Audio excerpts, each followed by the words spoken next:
జైల్లో యావజ్జీవ శిక్ష అనుభవిస్తున్న వ్యక్తికి పెరోల్ రావడంపై ఏబిఎన్ ఆంధ్రజ్యోతిలో వచ్చిన కథనంతో ప్రభుత్వం సీరియస్ గా ఉంది. దీనిపై పూర్తి స్థాయిలో విచారణకు ఆదేశించింది. జైళ్ల శాఖ, హోంశాఖ నుంచి నివేదిక కోరింది.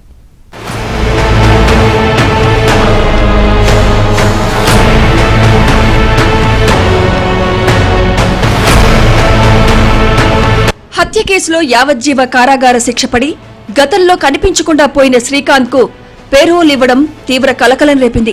ఈ విషయంలో ఏబిఎన్ ఆంధ్రజ్యోతిలో వచ్చిన కథనాలపై ప్రభుత్వం స్పందించింది. నెల్లూరు జిల్లాలో పలు నేరాలతో నేరుగా సంబంధం ఉన్న వ్యక్తికి 2 టీడీపీ ఎమ్మెల్యేలు పేరోల్ కు రికమెండ్ చేశారు. అతని పేరోల్ ఫైల్ పై జిల్లా స్థాయి పోలీసు ఉన్నతాధికారులు, జైళ్ల శాఖ అధికారులు అందరూ నెగటివ్ గా రాయడంతో వాటిని పరిశీలించిన హోంశాఖ ప్రిన్సిపల్ సెక్రటరీ సైతం పేరోల్ ను రిజెక్ట్ చేశారు. అయితే ఫైల్ హోంమంత్రి వంగలపూడి అనితకు చేరగానే ఆమె ఆ ఫైల్ పై అన్ని నెగటివ్ కామెంట్స్ ఉన్నప్పటికీ పరిశీలించాను, సర్క్యులేట్ అని రాయడంతో సంబంధిత వ్యక్తికి పేరోల్ లభించింది.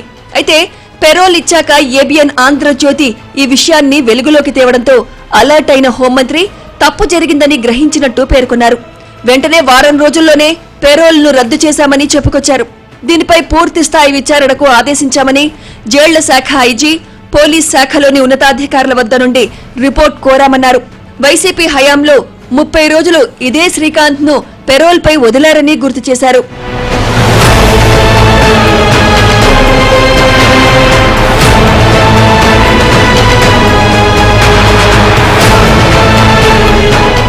శ్రీకాంత్ అనే అత్యంత ప్రమాదకరమైన వ్యక్తికి పెరోల్ ఎలా వచ్చింది ఏంటి అనేది దర్యాప్తు రిపోర్టులో తేలుతుందని ప్రభుత్వం చెబుతోంది.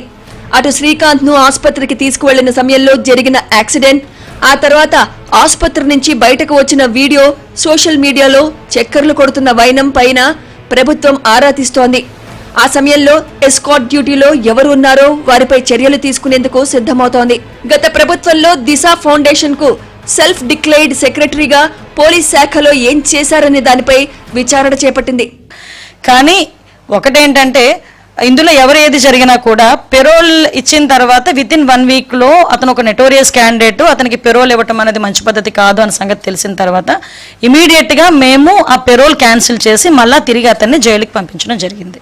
ఇదే పెరోల్ గురించి మీరు మాట్లాడాలనుకుంటే లాస్ట్ గవర్నమెంట్ లో అతనికి యాక్చువల్గా శ్రీకాంత్ అనే వ్యక్తి ఇంతకు ముందు 2010 నుంచి జీవిత ఖైదు, అతను 2014 నుంచి సంథింగ్ ఆ ఏరియాలో ఒక 4 years అతను అబ్స్కాండ్ అయ్యాడు, తర్వాత సరెండర్ అయ్యాడు. సో ఈ నేపథ్యంలో అతనికి కొన్ని రోజులు పెరోల్ కూడా ఇవ్వకూడదు. కానీ ఆ పీరియడ్ అయిన తర్వాత లాస్ట్ గవర్నమెంట్లో దగ్గర 27/1/2024 నుంచి 13/3/2024 వరకు అరౌండ్ 45 days అతని పెరోల్ మీద బయట ఉన్నాడు. ఇదిలా ఉంటే శ్రీకాంత్ పెరోల్ విషయంలో హోంమంత్రి అనిత సీరియస్ గా ఉన్నారు. ఉదయం సచివాలయంలో జైళ్ల శాఖ డీజీ విజయ్ కుమార్, హోంశాఖ స్పెషల్ సెక్రటరీ, నెల్లూరు ఎస్పీలతో సమీక్షించారు. పొరపాటు ఎక్కడ జరిగిందో ఆరా తీస్తున్నారు.